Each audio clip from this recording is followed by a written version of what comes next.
median goes into a vertex, right? Well, if you look at the point where they intersect, the piece that goes into the vertex is much longer than the piece that is on the other side. Yes. Okay? And there is a relationship between those two pieces. Okay? This guy is one part, and this guy is two parts. Okay? Oh, it is? Yes. So the big guy is twice as big as the small guy.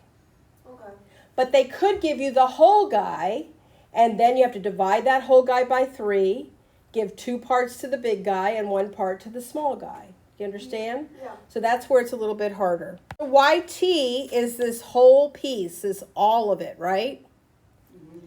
So that means 15, we're going to divide that by 3. And that gives us 5. And we're going to give the 5 to the small piece. And we're going to give 2 5s, so that's a 10 to the big piece. Okay?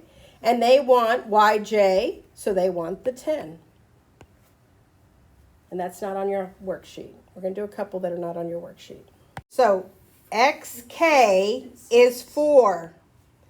That means that this piece here is half of that because it's the small piece. And the whole thing is 6. If you put it on the picture, you'll see it better.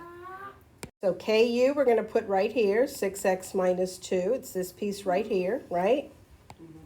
And UG is this piece here, x plus 3. So who's the big guy and who's the small guy? Who's the big guy? KU. KU, the 6x minus 2. So 2 of the small guys equals the big guy. Does everybody understand that? Mm-hmm. And we get 6x minus 2 equals 2x plus 6. 4x equals 8, so x equals 2. And that's what they want is x, so that's what the answer. If they wanted KU, you would plug it back into the KU. If they wanted UG, you would plug it back in. If they wanted KG, you would plug it into both of those and add them, okay? So you have to answer the question.